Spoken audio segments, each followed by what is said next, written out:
좋아요, 구독. 오늘의 주제입니다. 테마주가 휩쓴 8월 시장입니다. 약세장 징크스가 좀 되풀이되는 상황인 것 같습니다. 돌파구 어떻게 찾아야 될지 자세한 이야기 짚어보도록 하겠습니다. 8월 시장에 진입하면서 전통적인 약세장이 되풀이될지 관심이 가장 많이 쏠렸습니다. 사실 8월 시장 첫날은 강했지만 나머지 날 좀 지지부진한 흐름을 보이고 있었는데 8월 중반부에 온 지금 시점에서 시장에 대해서 어떻게 평가하고 계실까요? 네, 지금 8월 들어서 사실 서머 랠리 좀 기대하기도 했었지만 네. 지금 시장의 흐름이 이제 매크로 변수에 많이 이제 좀 영향을 받기 시작을 했습니다. 네. 특히 중국 쪽에서 불안이 지금 시장에서 커지다 보니까 네. 여기에 따른 뭐 부동산발 또 그리고 이 유동성에 대한 위기 또 중국뿐만 아니라 또 아르헨티나 금리도 100%가 넘어갔습니다. 그래서 뭐 워낙 기존에도 높았지만 좀 아르헨티나도 그러다 보니까 전체적으로 이제 신흥지수 그러니까 신흥국에 대한 전체적으로 약세 그리고 그러다 보면 안전자산에 대한 선호 심리 그러면서 뭐 달러가 또 다시 또 강세를 보여주는 그런 흐름이 보여주고 있고요. 중국 같은 경우 과거의 좀 흐름을 보게 되면 과거에 2015년에 그러니까 그때도 뭐 중국 경기 둔화 그리고 위안화 평가 절하 이 두 가지 네. 이슈가 있었고 2021년 그때는 이제 7.8%나 코스피가 하락을 했었고요. 그리고 2021년에는 중국의 헝다 잘 아시는 부동산 쪽에 디폴트 사태 그때 터지면서 또 그때도 역시 코스피 지수가 7.4%가 하락을 했었거든요.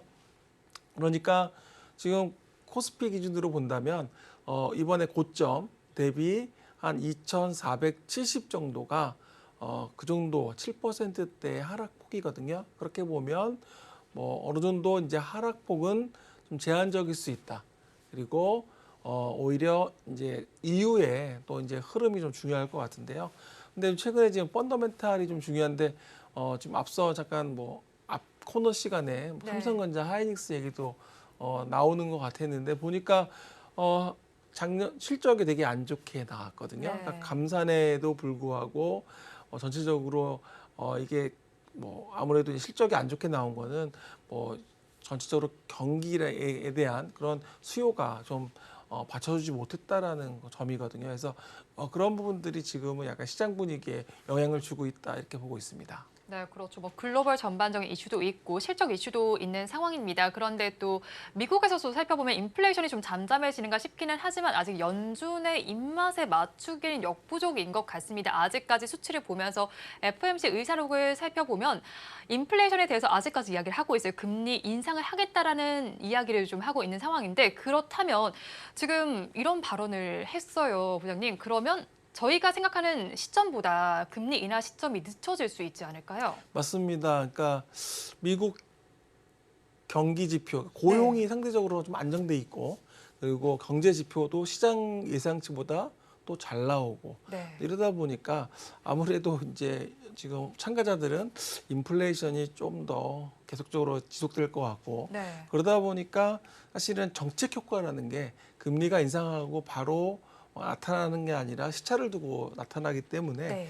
일단은 이런 이제 추가적으로 금리 인상도 있을 수 있다. 그리고 또 고금리 이제 그런 그 기간 자체가 조금 더 좀 오래되지 않을까. 그러니까 생각보다 내년 상반기에 금리 인하에 대한 경기 침체에 대한 그런 이야기가 있었는데 그게 조금 더 뒤로 미뤄지는. 그러니까 네. 생각보다 시장이 견조하다는 부분. 그러니까 중국이나 이쪽 그러니까 이쪽은 상대적으로 약한데 미국은 견조하면서 네. 그런 분위기가 조금 더 이어지지 않을까 해서 지금 9월 FOMC 회의까지는 조금 더 시장이 그런 매크로 말씀드렸지만 네. 매크로 변수에 좀 더 영향을 받을 것 같습니다.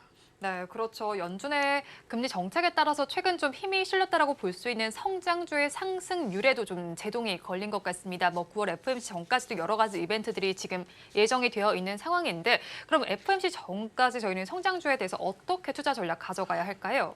성장주는 사실은 이제 우리가 이제 보통 산업 사이클을 얘기하면 뭐 도입, 뭐 성장, 성숙, 쇠퇴 이런 식으로 S자 곡선으로 그려주는데요. 네. 주식 투자하시는 분들이 제일 좋아하는 구간은 아무래도 요 성장기일 거예요. 가파르게 올라오는 구간일 것 같은데 아무래도 그 성장주의 대표주가 올해 상반기에 2차 전지였거든요. 근데 네. 전체적으로 2차 전지가 좀 주춤해졌거든요. 조금은 좀 쉬는 흐름. 그리고 상반기에 또 성장주 중에 AI, 로봇 이쪽에 상당히 강했었는데 역시 약간 수급에 대한 쏠림이 좀 완화되는 분위기 같고요. 이제 그런 부분들은 아무래도 지금은 약간 이제 말씀드렸지만 종목보다는 매크로 변수에 좀 영향을 받는다는 부분, 요 구간이 들어와 있다 이렇게 보고 있습니다. 네, 종목보다는 매크로 변수에 영향을 받는 구간입니다. 그렇다면 또 8월 시장의 핫 키워드는 중국의 한국 단체 관광 허용 이슈와 또 초전도체 이슈가 있었습니다. 이런 상황 속에서 사실 8월 시장에서 좀 극심한 변동성을 보이기도 했거든요. 그러면 중국의 단체 관광 재개에 대해서는 사실 경제가 중국 경제 지금 우호적이지 않은 상황이잖아요. 또 중국의 부동산 위기가 헝다가 또 있는 상황인데 파산 신청했다라는 소식까지 전해지고 있습니다. 그렇다면 중국 경제에 대해서 지금 상황에서 어떻게 진단을 하고 계실까요? 단체 관광객이 이제 재개되고 그러면 6호 그러니까 중국 관광객들이 이제 다 돌아온다는 거죠. 그래서 코로나 이전에 보면 그때는 면세점 가면 이렇게 막 보따리채 상당히 많이 이렇게 두 손 가득 들고 다니는 중국 사람들 많이 보셨을 거예요. 그래서 네. 뭐 공항에서 막 그 비닐을 다 뜯고 있고 이런 거 많이 보셨을 것 같은데 이제 중국이 지금 말씀하신 것처럼 구매력이 뭐 부동산 문제도 있고 고용 문제도 있고 이런 것들 때문에 그때 코로나 이전보다는 좀 더딜 것이다라는 전망도 많이 나오고 있고 그럼에도 아무래도 중국 관광객들이 그런 상위층들, 그러니까 돈이 많은 그쪽의 상위층들에 대한 소비는 여전할 거라고 보고 있거든요. 네. 그래서 우리나라의 아무래도 화장품 대장주인 뭐 아모레 퍼시픽이라든지 그리고 면세 또 호텔 신라 관련된 면세점 그리고 이제 그 카지노 네. 카지노 쪽에 또 이런 쪽에는 뭐 제가 이제 카지노 쪽에 이제 많이 여쭤보면 그런 VIP 그런 부분들이 또 많이 들어올 수 있는 부분들. 네. 그래서 약간 코로나 이전보다 구매력은 좀 떨어질 수 있지만 그래도 기대는 여전히 높다 이렇게 좀 보고 있습니다. 네, 그런데 이제 단체 관광 이슈 때문에 소비주들 상승세를 보이기도 했지만 사실 중국의 경기 침체 소식이 전해지면서 상승폭이 많이 좀 제한이 되어 있는 상황입니다. 그러면 기업의 펀더멘털적인 측면을 봤을 때 아직까지 상승 여력이 유효하다라고 보는 쪽은 어디이실까요? 말씀드렸던 이제 화장품이나 뭐 카지노 그리고 뭐 면세점 네. 뭐 이쪽 관련된 기업들 뭐 보시면 좋을 것 같은데 이게 이제 뭐 리오프닝이라고 그래서 상당히 좀 올해 연초에 기대를 모았다가 또 주가가 한참 또 흘러내렸다가 다시 또 중국 이제 관광 재개나 얘기 나오면 다시 또 올라가고 있거든요. 그러니까 지금은 약간 뉴스에 따라서 움직이고 있는데 결국에는 그 숫자가 결국에는 나오게 되면 이런 부분들이 또 주가에 또 상승할 수 있는 여력을 만들 수 있다라는 점. 그래서 3분기, 뭐 4분기, 하반기 이런 그 관련된 기업들의 흐름도 주가 또 실적도 같이 보시면 좋을 것 같습니다. 네, 3분기, 4분기 실적도 같이 보면서 소비재 흐름을 파악을 해보면 좋겠네요. 그렇다면 또 초전도체 관련주도 뭐 오늘도 지금 변동성이 나타나고 있습니다. 그런데 최근에 국제학술지인 네이처지가 LK99가 초전도체가 아니다라는 입장을 밝히면서 또 급락하는 모습을 보이기도 했고요. 그런 와중에 국내 연구진들은 재현을 해보이겠다, 8월 안에 해보겠다라는 소식까지 전해지고 있는데 그럼 만약 재현이 된다라면 또 움직임이 나타날 것 같아요. 재현되지 않아도 움직임이 나타날 것 같고요. 어떻게 저희 접근해야 할까요? 이게 약간은 초전도체 관련돼서 최근에 뉴스 나온 거는 뭐 임원이나 대주주들이 주식을 대량으로 매도했다 이런 뉴스가 자꾸 나오잖아요. 네. 그러니까 사실은 지금 화면에 나오는 것처럼 이게 아직 좀 뭐 검증에 대한 그런 검증까지는 시간이 좀 있겠죠. 그리고 네이처지에서는 또 그런 이야기도 했고요. 그래서 일단은 지금은 뭐 변동성이 클 수밖에 없는 구간인 것 같고요. 그래서 네. 뭐 초전도체라는 하나의 또 이 2차 전지가 또 쉬면서 갑자기 나온 또 테마가 됐다라는 또 그런 부분도 있기 때문에 그러니까 수급에 대한 그런 변동성 뭐 이런 부분들을 좀 감안한다면 사실은 투자하시기에는 뭐 이런 펀더멘탈이나 이런 거하고 약간 좀 거리가 있는 네. 그래서 약간은 좀 매매를 하실 때 좀 주의는 좀 필요할 거라고 좀 생각을 하고 있습니다. 그렇죠. 아무래도 지금 테마로 크게 움직이고 있는 만큼 투자할 때 유의가 많이 좀 필요해 보입니다. 그렇다면 또 앞서서 이른바 또 꿈의 기술로 묶을 수 있는 테마주 패턴이 우리 증시에도 자주 출현을 하기도 했잖아요. 뭐 줄기 세포나 탄소 나노튜브 등이 우리 증시를 뒤흔든 바도 있었는데 당시 관련주의 흐름에서 이번 LK99 흐름도 좀 찾아볼 수 있을지 궁금합니다. 또 오늘 또 맥신과 관련한 이야기도 나온 만큼 이런 부분까지 좀 함께 좀 짚어주시겠어요? 네. 이게 사실 좀 지수가 약간 조정을 받고 또 조정기에 보통 이렇게 이제 개별 테마주들이 형성되면서 움직이니까 지수하고도 약간 별개의 네. 그런 형성돼서 움직이고 있는데요. 그래서 이런 경우는 좀 꼼꼼히 좀 따져볼 필요가 있는데요. 네. 우리가 이제 이런 뭐 단순하게 주가가 올라가서 내가 주식을 물론 이제 투자라는 게 뭐 투자와 뭐 이거에 대해서 기업 내용을 내가 따져보고 네. 공부하고 하시는 게 시간이 좀 필요하다고 저는 생각을 하거든요. 그러니까 부동산 하듯이 뭐 땅 보러 가야 되잖아요. 네. 그런 것처럼 기업에 대한 분석도 좀 필요한데 지금은 약간은 뭐 그런 시간보다는 이렇게 트레이딩에 좀 가깝게 매매가 많이 이루어지고 있다라고 좀 생각을 하고 있고요. 그래서 이런 부분들은 다시 한번 말씀드리지만 검증까지는 시간이 분명 필요하기 때문에 네. 그런 걸 염두하고 투자하시면 좋을 것 같습니다. 그런데 이 초전도체 관련주 중에서도 사실 LK99를 제외하고 펀더멘털 측면에서 봤을 때 괜찮은 기업들도 있을 것 같거든요. 어떻게 평가하고 계실까요? 그러니까 뭐 최근에 보면 이제 그 안에서도 나름 뭐 좋은 회사들도 분명 있을 겁니다. 네. 그래서 그런 부분들에 대한 그 기업의 가치랑 또 주가라는 건 또 별개로 이 괴리가 벌어졌다가 다시 또 좁아졌다 이렇게 움직일 네. 거라고 보거든요. 그래서 그 검증하는 기한까지는 그 약간 변동성이 크겠죠.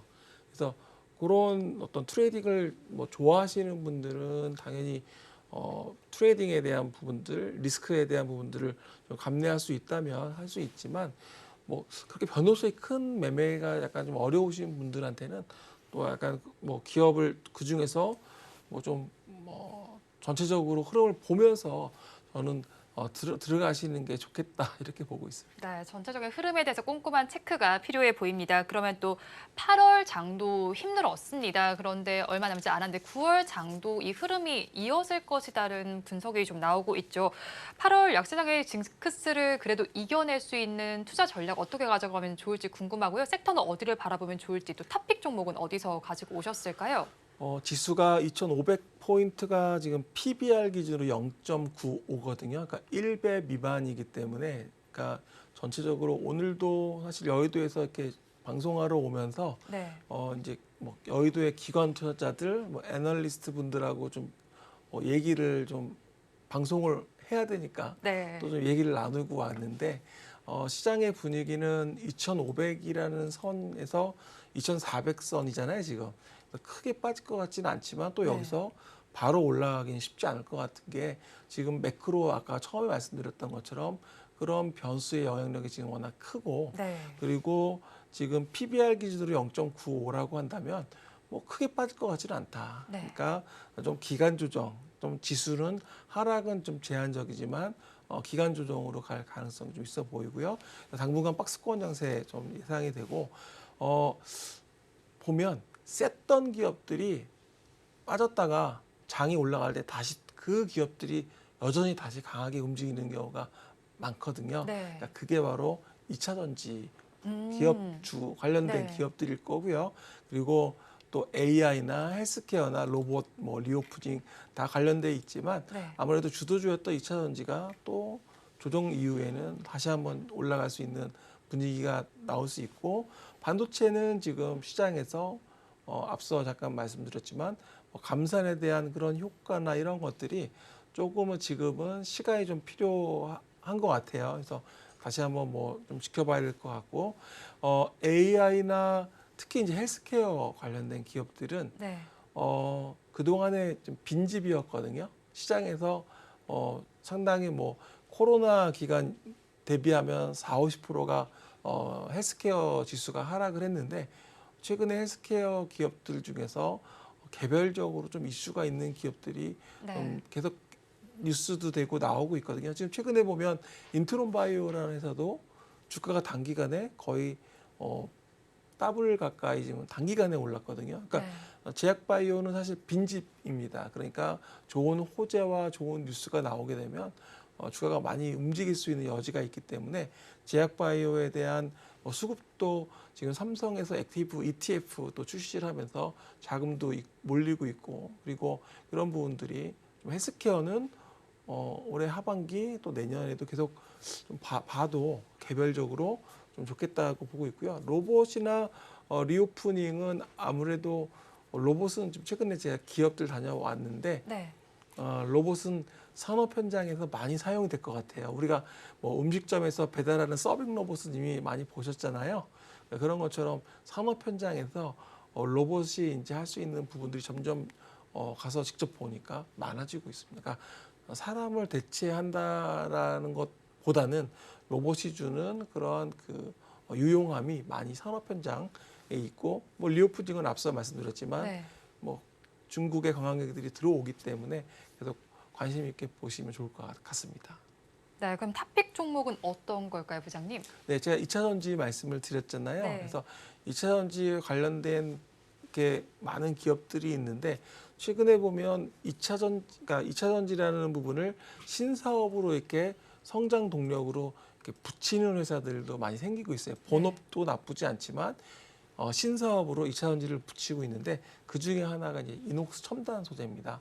이녹스 첨단 소재는 기존에는 현재 그 OLED 쪽에서 올해 대형 텔레비전이나 스마트폰에서 IT 기기, XR, 디바이드 기기 쪽으로도 계속 적용이 확대가 되고 있는 부분이고, 폴더블 폰에 대한 지금 기대감이 시장이 꽤 높은 것 같아요. 네. 이번에 나온 폴더블 폰에 대한 삼성에서 기대감이 높은데 여기에 또 들어가는 복합 방열 시트라든지 펜 기능을 위한 디지타이저 이런 쪽에 지금 필름을 납품하고 있거든요. 그래서 또 신규 아이폰에 대한 기대감도 시장이 높습니다. 그래서 삼성 폴더블 폰 쪽과 또 삼성 또 아이폰 또 중국 쪽에 이런 쪽에 IT 쪽, 그러니까 본업도 상당히 올해 좀 기대가 되는데 근데 내년에도 역시 근데 여기에 말씀드렸던 2차 전지 리튬 쪽으로 지금 신사업을 붙였습니다. 그러니까 회사라는 게 사실은